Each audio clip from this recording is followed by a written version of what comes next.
Penjaga Malam, karya Eka Kurniawan. Hujan badai berhenti menjelang tengah malam. Kami melihat 2 ekor ajak tersesat mendatangi cahaya lentera di pedih gardu. Namun segera bergegas menerobos gerombolan hilang begitu mereka melihat kami. Binatang-binatang liar turun gunung, pikirku, demikian pula hantu-hantu. Sejenak selepas aku memikirkan itu, suatu angin kencang kembali berpusing di atas kami, membuat lentera terayun-ayun berputar sekonyong cahayanya padam. Kami mendengar sesuatu terbang di kegelapan. Barangkali sepokok batang pisang tercerabut dan dilambungkan jauh oleh angin celaka. Dalam kegelapan, tak satu pun di antara kami bergerak. Hanya berharap gardu tak ikut diseret sisa badai. Sebagaimana semula, kami duduk di 4 sudut gardu, menghadapi kartu-kartu yang bergeletak di lantai papan, yang tak kami sentuh sejak kebosanan tiba-tiba menghajar kami. Suara gemuruh sisa badai itu terdengar dari puncak bukit, dan serasa dijatuhkan, terdengar turun bergulung-gulung sebelum terempas ke pemukiman. Balai desa yang riat itu pasti dibikinnya ambruk, pikirku. Saat itulah sesuatu lari di depan kami. Barangkali sepasang ajak itu. Lalu kami mendengar mereka, atau kawanan mereka yang lain, melolong di kaki bukit. Kami juga mendengar suara berderak, serasa batang-batang pohon mengeliat pelintir, seperti rakit mereka. Udara dingin juga menghiburkan kami. Apakah bajak itu juga keluar di malam celaka seperti ini? Istriku yang tengah bunting 5 bulan mengaku melihat bajak itu di waktu subuh. Ia menjerit, dan aku terbangun.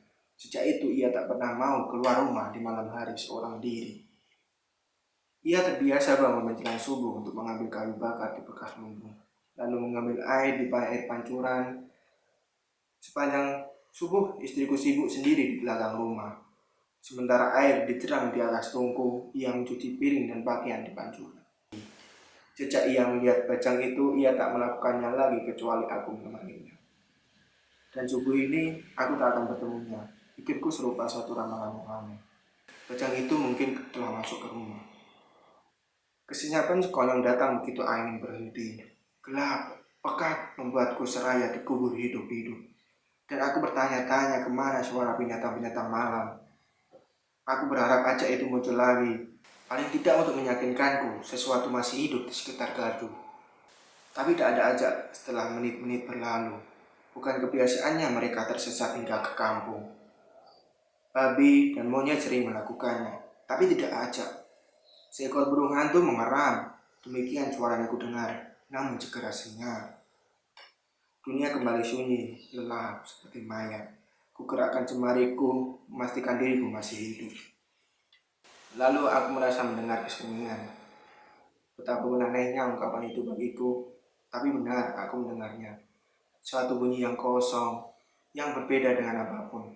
Untuk kesekian kalinya, aku berpikir mengenai kematian. Hantu-hantu keluar dari liang kubur di malam-malam seperti ini. Kesunyian itu dikejutkan oleh bunyi pemantik, dan aku melihat seseorang membakar rongkok lintingan dalam air di depanku. Itu Karmin. Kulihat wajahnya kemerahan di balik ludah api. Matanya redup, lalu senyap selepas ia memadamkan apinya. Yang tersisa hanya ujung rokok lintingan yang oranye, mengapung di lautan hitam pekat. Bara api itu bergerak, turun dari lantai gardu dan wajah Karmin kembali samar terlihat ketika ia mengisapnya. Beberapa waktu kemudian lentera kembali menyala dan angin kembali menghembus perlahan. Di depan kami deretan pohon pisang dan ketela menari. Bayang-bayangannya terbang serupa jemari setan gunung. Karmin yang baru menyalakan lentera masih berdiri, mengangkat sarung dan menyeliputi dirinya. Satu tangan menjepit ujung sarung kembali mengapit rokok. Tangannya lain menggenggam lampu senter. Setelah termangu sejenak, ia membuang puntung rokoknya, kemudian meraih kentongan kecil. Aku pergi berkeliling, katanya. Ia lenyap ke arah barat. Hanya cahaya lampunya sekali-sekali berkelip, dan bunyi kentongan sekali-kali dipukul, memberi kabar di mana dirinya. Seseorang harus berkeliling, memastikan hantu-hantu tak menjara kampung. Karmin mestinya tengah berjalan sepanjang tegalan yang menjulur mengikuti selokan kecil. Selokan itu mengelilingi kampung kami dan bermuara di sebuah sungai. Setelah hujan badai, selokan bakal meluap menyeret bekicot, lumut, dan kodoknya. Kami masih mendengar suara kentongan dipukul di suatu jarak yang tiba-tiba terasa asing, serasa ia tak ada di kampung ini lagi. Suara kentongan ini demikian senyap, senyap, menjauh. Ia mestinya berputar lagi muncul dari timur setelah setengah jam. Aku melihat kegelisahan di wajah kedua kawanku. Seseorang di antaranya turun dan memeriksa ceret di atas tungku yang padam di kolong gardu. Badai tak menumpahkannya, ada air kopi di dalamnya, dan lelaki itu, Miso, menuangkan ke cangkir kaleng. Ia menawari kami dengan sikap kukuh yang aneh, dan dengan enggan kami menggeleng. Seharusnya aku juga meminum kopi, pikirku. Tapi aku tak beranjak. Miso duduk di dekat jendela, memandang ke arah kami pergi, menggenggam cangkir kalengnya dan sekali-sekali minum kopinya. Aku ingin mengajak bicara, tapi satu perasaan tak patut menggorongku. Serasa aku tengah menghadapi upacara berkabung dan orang dilarang bicara. Suara kentongan kami masih terdengar, lirih dan semakin jauh. Apa yang membuat kami gelisah? Suara itu terasa terbang semakin tinggi, suara itu datang jauh dari atas lalu nyenyak. Aku mencoba berpikir itu bukan suara kentongan kami. Barangkali suara sayap alap-alap berkepak sekali-sekali. Tapi jika itu benar, seharusnya kami mendengar Karmin memukul kentongan. Seharusnya ia telah sampai di Bulak atau tengah melintas jembatan kecil di tepi maupun menimpa. Lalu segera muncul lagi dan seseorang yang lain memborok giliran kedua untuk berputar. Dalam keheningan aku mulai menyadari degup di dadaku. Diselingi suara Miso menyeruput kopi. Lelaki itu tampak tak menikmati kopinya. Kulihat tangannya bergetar meletakkan cangkir kalengnya di kepalang kain, lalu berdiri dan kencing di samping pohon pisang. Angin berembus kembali, perlahan dan basah. Lentera terayun dan bayang-bayang pohon pisang seraya hendak menerkam Miso. Lelaki itu bergegas kembali sambil mengikat tali kolornya. Duduk di tepi gardu masih memandang ke arah Karmin pergi. Setengah jam telah berlalu, Karmin tak akan kembali, pikirku. Miso menoleh dan memandang ke arah timur. Tak ada cahaya lentera, pun suara kentongan, dan gerimis kericil mulai turun. Saat itu aku kembali teringat kepada istriku. Di dalam perutnya ada anak pertama kami, dan aku cemas bajang itu akan merampoknya di malam seperti ini. Seseorang harus berkeliling kampung, memastikan rumah-rumah tak diserbu setan, aku bergumam. Miso memandangku, lalu kembali mengedarkan pandangan ke timur. Kami semua menanti Karmin dan berharap ia datang kembali membawa kabar baik, bahwa kampung tak tersentuh celaka apapun. Tapi Karmin tak juga muncul, sementara istriku di rumah tak terjaga siapapun. Ia harus mengunci pintu rapat-rapat. Kata istriku, bajang itu serupa musang, tapi mengeong seperti kucing. Hantu macam begitu sering mendatangi perempuan-perempuan bunting, merampok anaknya di dalam perutnya atau membuatnya gila. Aku telah berkeliling kampung mencari secari sutra hitam, dan kukaitkan di pergelangan tangan istriku sebagai penangkal hantu bajang. Tapi aku tetap mencemaskannya. Kulihat matanya yang tak rela kalau aku harus pergi, sebagaimana biasa aku memperoleh giliran berjaga di malam Selasa. Ketika malam mulai mendingin dengan kabut tebal melayu di pucuk pohon kelapa, seharusnya aku memang mendekam di tempat tidur bersamanya. Sejak perutnya membesar, istriku tidur terlentang dan aku tak bisa mendekapnya erat. Tapi aku membiarkannya menggenggam tangannya dan kami tidur terlelap.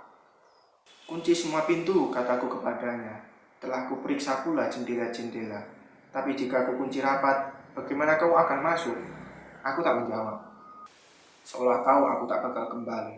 Hanya ku cium bibirnya, ku belai perutnya, menyambar lampu senter dan pergi menerobos gerimis yang mulai turun. Gerimis itu berubah menjadi badai, dan lentera-lentera di nok setiap rumah mulai mati. Ajak-ajak keluar dan kami menggigil.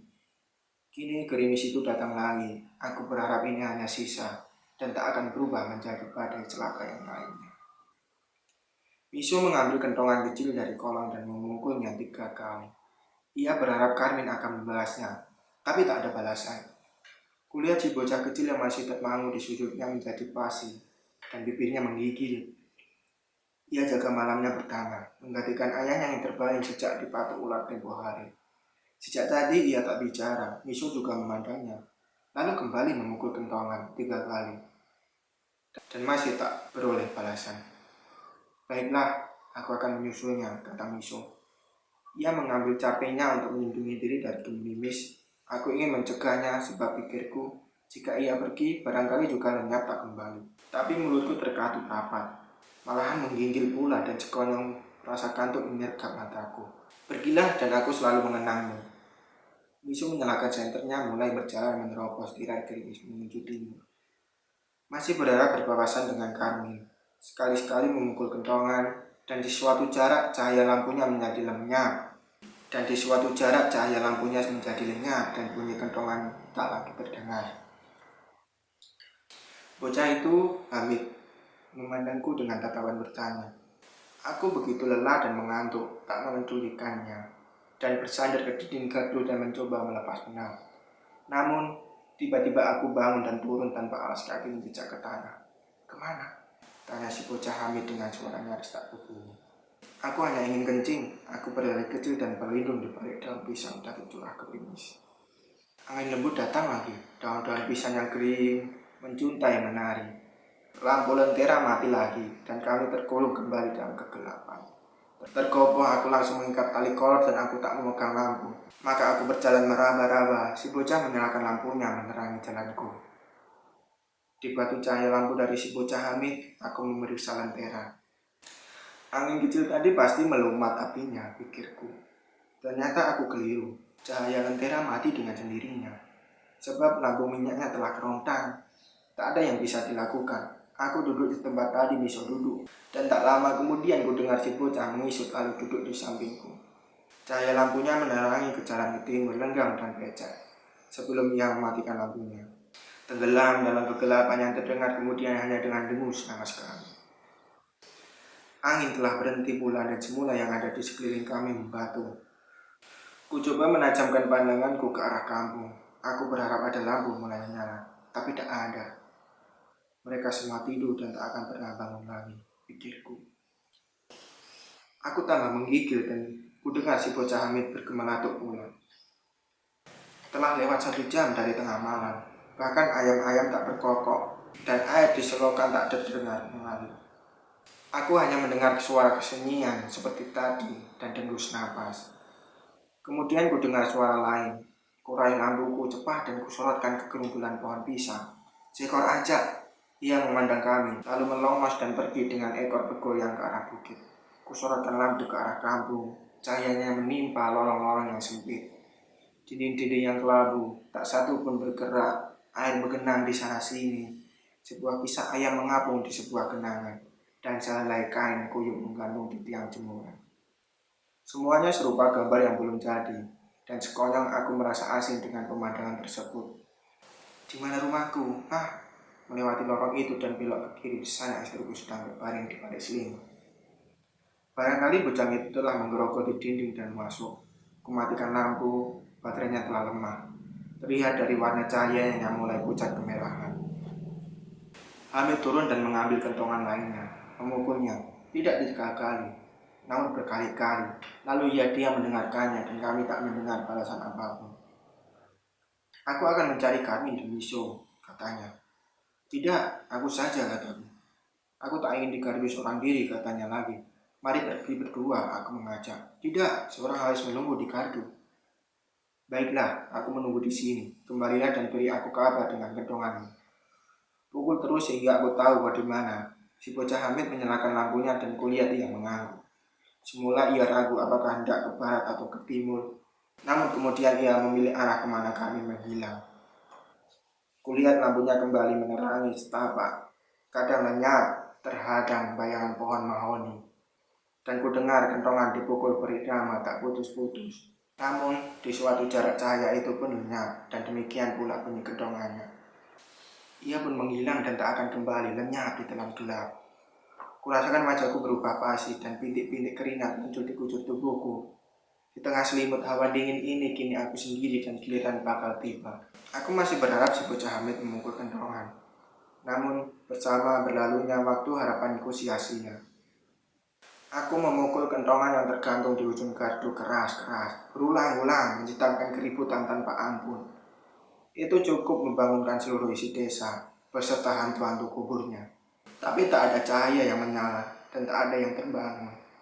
Aku tak melihat kehidupan. Dengan tangan bergetar terus kupukul kentongan dan itu hanya memberi kegaduhan yang tak berarti. Aku berlari menyusul si bocah Hamid dengan lampu yang redup. Lampu itu kehabisan baterai di tepi sebuah empang, lalu cahayanya lenyap. Aku mencoba memukulnya. Sejenak lampu menyala dan kulihat sepasang mata berkilat. Seekor kucing. Bukan, itu musang. Ah, itu bajang. Lampuku mati dan tak lagi mau hidup. Dikurung kegelapan yang pekat, aku mulai berserah. Aku tak lagi melangkah, pun tak merasa menjejak tanah. Aku tak bakal balik malam ini. Kataku bergumam. Dengan berurai air mata, aku terkenang kepada istriku. Terima kasih.